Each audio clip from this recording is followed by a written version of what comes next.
The ACC might be falling apart, and that could mean many different things for the Gonzaga Bulldogs.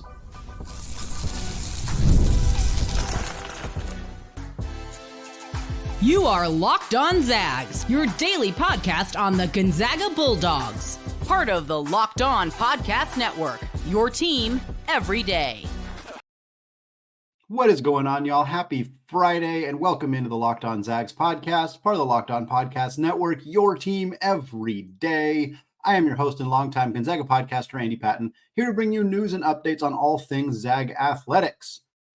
Folks, conference realignment, name of the game today. What we're talking about for the first two segments, we're talking ACC, their battles with Florida State and Clemson. What happens if Florida State and Clemson leave the ACC, but the conference stays together? How that might impact the Big 12, how that might impact Gonzaga. We're also going to talk about what might happen if the ACC does fall apart. Does the Big East pull some schools in? Does that eliminate Gonzaga potentially going to the Big East? Does the Stanford and Cal coming back to the West Coast, potentially linking up with their former Pac-12 members, Washington State and Oregon State, does that potentially intrigue Gonzaga to joining a new look Pac-12 conference? We're going to get into all of that on today's show. Then we're closing out the show talking about probably the newest Zag who's getting the least amount of attention. That would be Emanuel Innocente coming over from Tarleton State. He is playing with the Italian U20 national team right now, and he's looking pretty good. We're going to talk about that to close out the show, get you into your weekend and having all sorts of fun here in the middle of July. Hopefully staying cool wherever you are. It is not cool where we are out in the Pacific Northwest, I'm sure.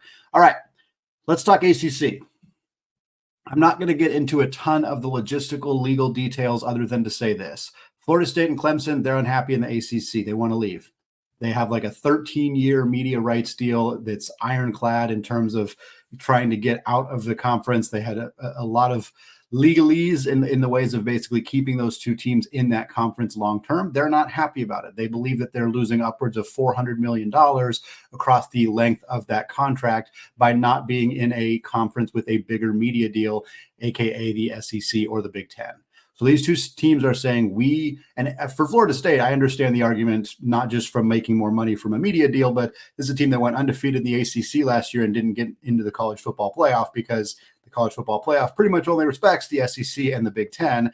And so Florida State was understandably pissed of like, we couldn't have done anything better than what we did. And I get that. That was an understandable argument. That will obviously be different now with an expanded college football playoff, but if you want to hear more about that, go listen to Locked On College Football. Spencer McLaughlin, phenomenal job over there, the former host of the Locked On Pac-12 podcast. He is very, very in tune with what's going on with conference realignment. So if that's a topic you're interested in, Locked On College Football, place to be.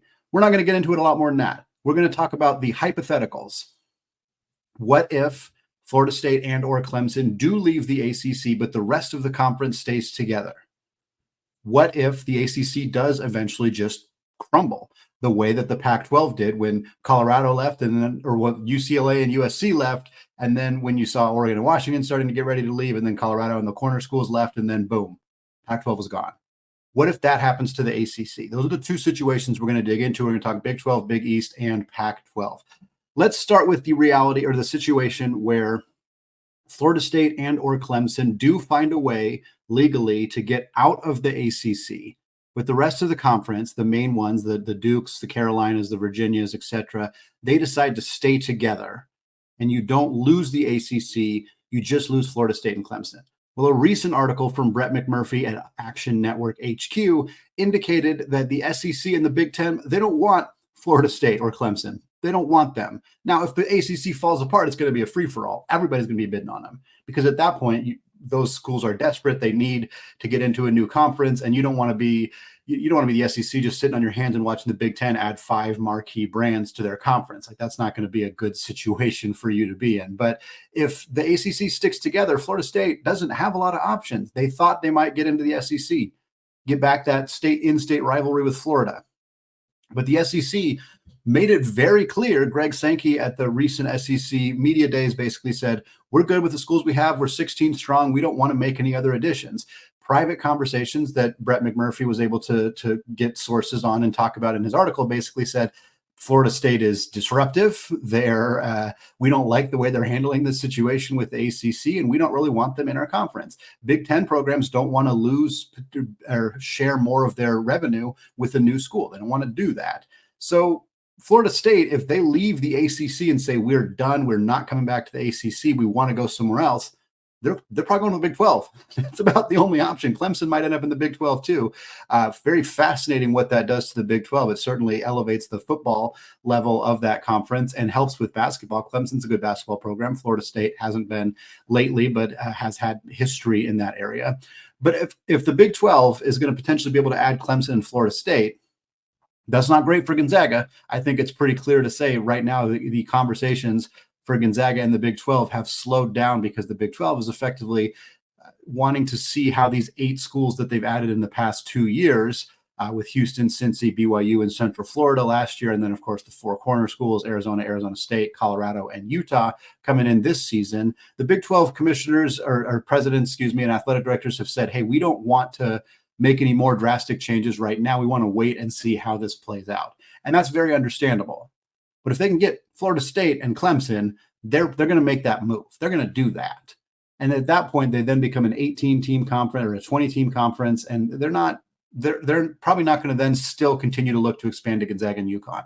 I don't want to say it's for sure not going to happen, but it's a little bit less likely. I think the bigger question is what happens if the ACC does fall apart? Because at that point, I do think SEC pushes for Clemson and Florida State. I do think the Big Ten probably pushes for some of the more marquee brands in the ACC that aren't Florida State and Clemson. I'm thinking they're going to make a push for them too, but I think the SEC scoops them up, and I think the Big Ten is going to go for your Dukes and your North Carolinas and your NC State and your Virginia and your Notre Dame. And those are the teams that they're going to try really hard to bring into the Big Ten. The Big 12 is probably going to get what's left. They're going to get Wake Forest. They're going to get Georgia Tech. They're going to get Virginia Tech. They're going to get those types of teams. So again, you're then going to see a bloated SEC with 2 more teams, most likely, a bloated Big 10. They're going to get 4, 5, 6 teams, something like that, and a bloated Big 12. They're going to bring teams in. You're going to have 3 monster, massive conferences. What I'm most interested in, though, is what happens to the Big East. Because as you may recall, older college basketball fans, a lot of the teams that are in the ACC currently were long time members of the Big East. Syracuse, Louisville, Miami, Pitt, Boston College, Virginia Tech, all of those teams were former Big East members. The split happened about 10 years ago. Since then, there was a lot of concern that the Big East wasn't going to survive. UConn also left. They went to the American Athletic Conference. UConn then came back. The Big East survived by snagging Creighton and Xavier and Marquette and bringing those teams in. And things have been just fine for the Big East since then. They're in a really good spot right now. They are still a small conference of just 11 teams. But if the ACC fully falls apart, the Big East has to be ready to try to strike. Try to bring Syracuse back. Try to bring Louisville back. I doubt they're going to get Miami because they're more of a football program now. I'm not sure how the pursuit of Pitt or VTech or Boston College is going to go, but I think they're going to push hard for Louisville and Syracuse. They should push hard for those 2 programs.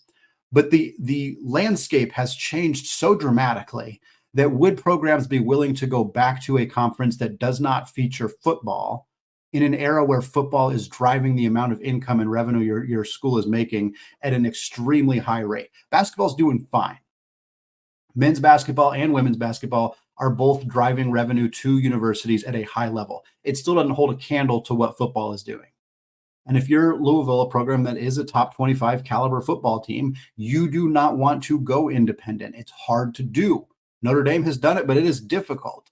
So it'll be interesting to see if the Big East can make a move here and try to bring some of these teams in, or if they want to, what that situation looks like. They just signed a new media deal. That's obviously going to play a factor here. I'm assuming there is language in this media rights deal that allows them to add programs and specifies what that might look like. They would have been dumb not to consider that, because we knew that the ACC was kind of in this tenuous position, and we knew that Syracuse and Louisville and schools like that are potential candidates to come back into the Big East. And I think, again, they're going to look to join the Big 12 first or the Big 10 or the SEC if they can. I don't know that those conferences are going to be super gung-ho about, if they're 20 plus schools in the conference already, they're not going to be adding teams like Syracuse and Louisville. No disrespect. I just don't think that's going to be super high on their priority list to do. So if the Big Three don't want them and the ACC's gone, the Big East might end up being the best option, whether that is, or they try to form a new conference. That seems hard to do in this situation. So it'll be really interesting to see what happens. If the Big East is going to start trying to bring back old members like Syracuse, Louisville, and Boston College, Pitt, whoever, obviously that impacts their potential desire to consider adding Gonzaga. Right now, it feels like both the Big 12 and the Big East and Gonzaga in terms of realignment is fairly quiet.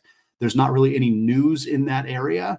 But this ACC, and again, the ACC stuff, this isn't happening right now.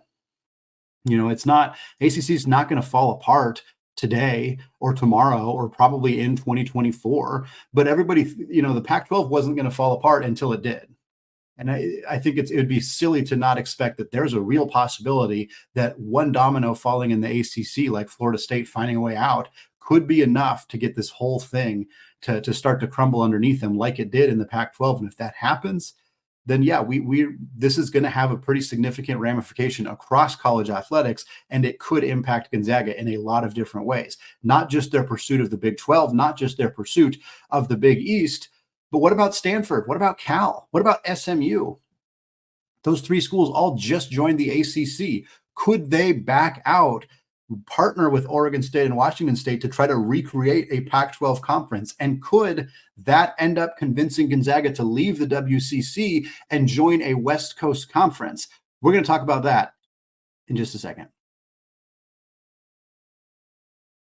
Right after a word from today's sponsored Game Time. Folks, minor league baseball season fully underway. Dog days of summer are here when the weather's cooler. I love getting a chance to go out to the Hillsboro Hops Stadium, find a shady spot, grab a beer, watch some minor league baseball. And I like being able to make a last-minute decision to do that. Hey, the weather's good enough, baby's sleeping, it is time to go out there, get to a ballpark. And that's why I love Game Time, because prices on the Game Time app, folks, they actually go down the closer it gets to first pitch. So with killer last-minute deals, all-in prices, views from your seat, and their lowest price guarantee, Game Time takes the guesswork out of buying tickets.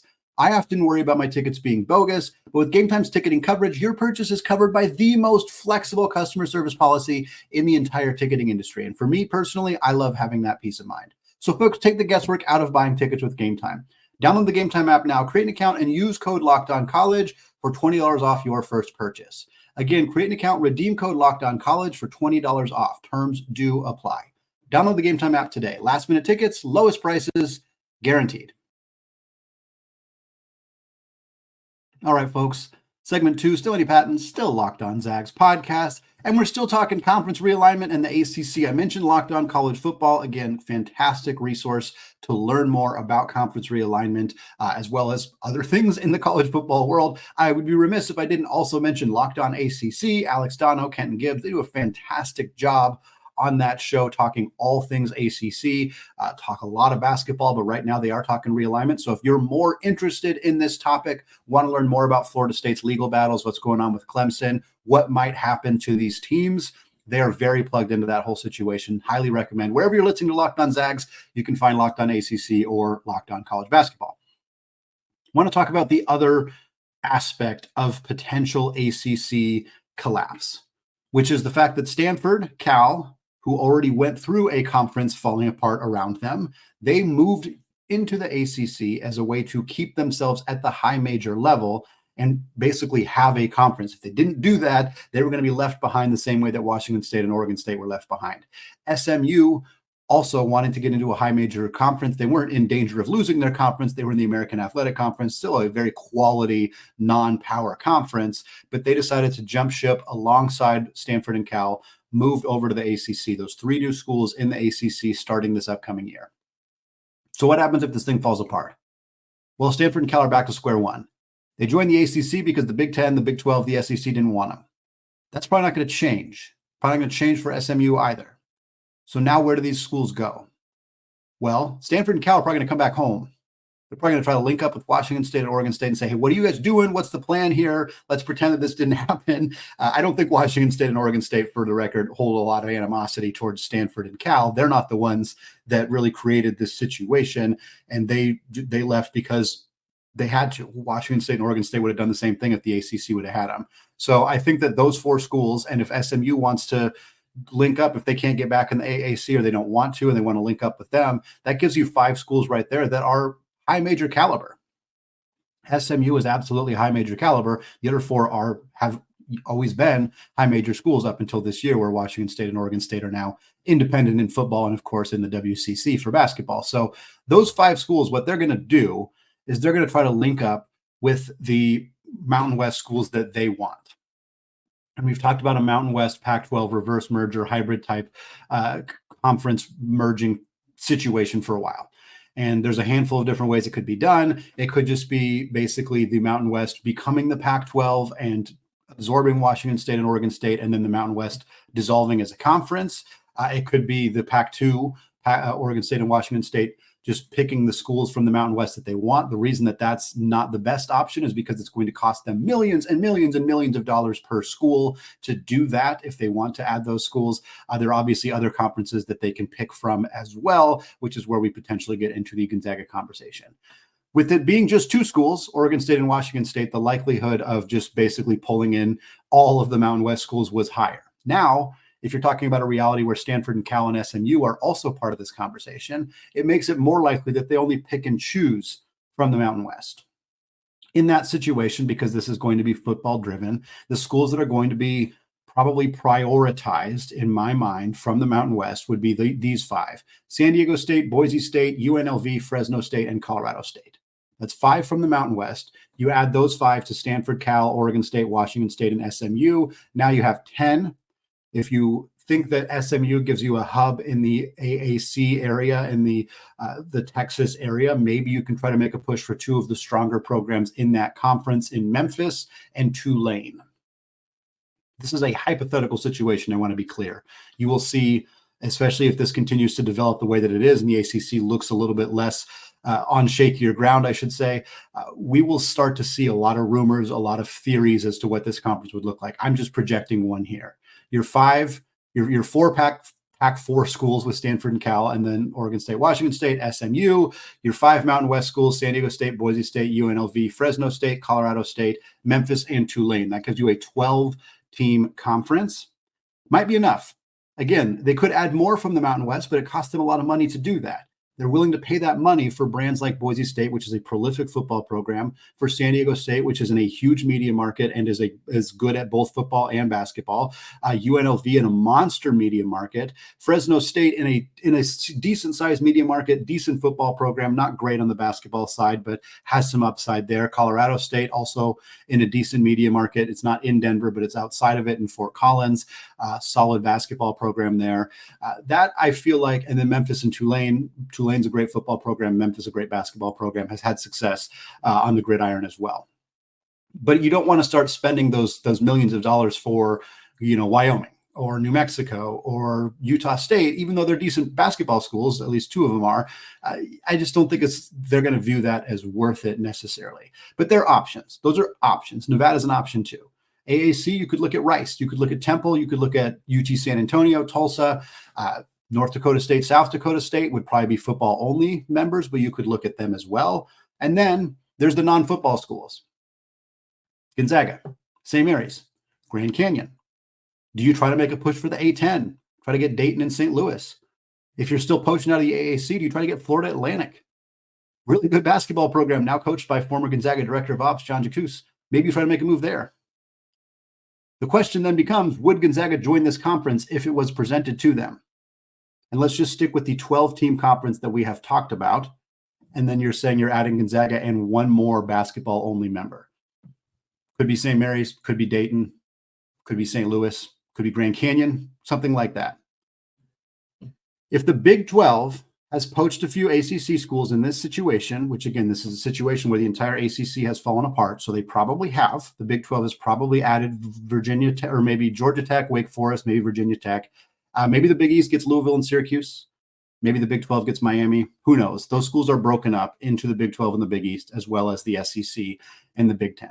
If that's the reality, and at this point, Gonzaga's feeling like the Big 12, which has now added, let's say, 12 schools in 3 years, and the Big East, which has now got up to 13 schools because they've added back Louisville and Syracuse. If Gonzaga's feeling like, hey, those aren't going to be options for us right now, or our chances have dwindled of getting into those conferences, and meanwhile, this conference over here, which has, a lot of regional solid basketball programs. It has San Diego State, it has Boise State, it has Washington State, it has Stanford and Cal, it has all these quality basketball programs. Gonzaga they're going to have to seriously consider this. It's a better basketball conference, as we're kind of projecting it here, than the WCC. Now, the WCC is probably going to get in on this action as well. I think that's where it becomes interesting. If the Mountain West, if this new Pac-12 poaches half the Mountain West and gets the good programs, what does the rest of the Mountain West do? Are they trying to add from other conferences to stay afloat? Do they disband entirely? And then some of those, does the WCC pick up Nevada and New Mexico? Is that an option for the WCC to do? Those are the interesting kind of other conversations that come out of this. Again, it's going to permeate all of college athletics if something like this were to happen. But looking at this from a men's basketball perspective, how this conference would look for Gonzaga. San Diego State, Washington State, Boise State, Colorado State, Memphis, Dayton, if we're including Dayton, all made the NCAA tournament in 2024. It's more teams than have ever made the tournament out of the WCC in a single season. San Diego State, huge history, rivalry, big media market for Gonzaga fans, perfect. San Diego State is probably the best team for Gonzaga to be in a conference with that they are not currently in a conference with, that I think is reasonable to assume that could happen. Washington State, regional rivalry, we know that. Boise State, another regional rivalry, consistent basketball success. Mark Few and Leon Rice would hate this if it were to happen. They don't want to play each other, but it would be really good for Gonzaga, and it would be good for the Inland Northwest. It would just be a good rivalry to have. Colorado State, good basketball program. Nice to have a presence in the Denver area. Memphis and Gonzaga have a history. Dayton's a great basketball program.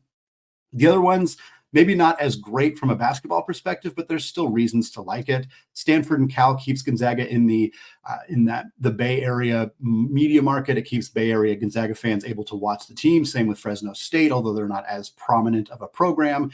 SMU won 20 games last year. They're in Dallas. That's a great place for Gonzaga to be able to recruit. They've recruited out of that area in the past. Hello, Drew Timme.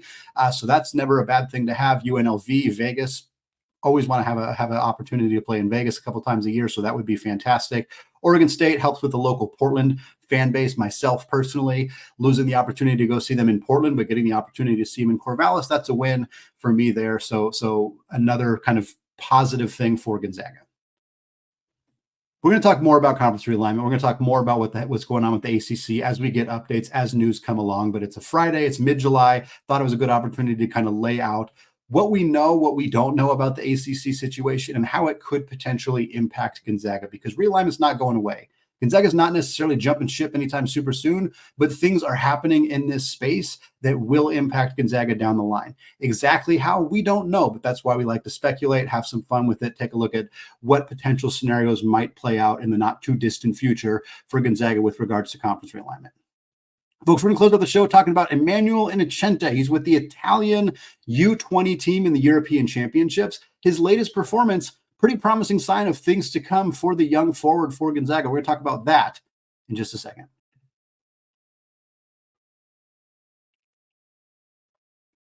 All right, folks, segment 3, still Andy Patton, still Locked On Zags podcast. Switching away from conference realignment, switching away from talking about the ACC potentially falling apart, what that might mean for the Big 12, for the Big East, for the Mountain West, for the Pac-12, and for Gonzaga. Covered all of that in the first 2 segments. Now completely switching gears to talk about one of the newest members of the Gonzaga Bulldogs. And the attention for Gonzaga's newcomers has gone primarily to Michael Ajayi, to Caleb Battle, to Braden Smith, even though he is not going to play next season as a redshirt. A lot of conversation about that, what that means, etc. Some attention for Ismaila Diani. He's exciting. He's young. He's the only freshman coming into Gonzaga's class next year. Very high upside big. And I feel like less attention has gone to Emanuel Innocente. And I understand why. He played at a relatively unknown program last year at Tarleton State. His numbers didn't jump off the page in a major way. He was productive, and I think his numbers are actually very promising sign of things to come. But he wasn't, when you add mid-major players, you expect them to be like, oh, that guy scored 16 points a game at, some random school that I've never heard of out in the middle of nowhere. And you're like, oh, great, at least he was a high-profile scorer. When you add a player from a mid-major program that isn't very well known, and that player averaged less than 7 points a game, it tends to not generate a lot of excitement. And I think that's understandable. I think it's fair to not like be jumping out of the room because you're excited about Emanuel and Innocente joining Gonzaga next year. But this is a really talented player, and I want to make sure to give him some airtime, and especially because we've been talking so much about the Olympics and about Filip Petrusev playing for Serbia, Rui Hachimura, of course, Nemhard and Kelly O for Canada, and Yvonne Ejim playing for the Canada senior women's team coming back for Gonzaga next year. And there's another player who's representing his country right now who's going to be on Gonzaga next year, Innocente. Now, he's on the U20 team, so he's not on the Italian national team, but he's been playing really well for this team in the FIBA U20 European Championships. They've played 5 games so far, and he's done a little bit of everything. And his numbers actually look very similar to the production that he had at Tarleton State last year. He's played about 25 minutes a game for the Italian team. He's averaging 5.5 points, 6.5 boards, just under 3 assists, and 1 steal per game. Really similar to the numbers that he put up at Tarleton State. His 6.4 rebounds per game is leading the Italian team.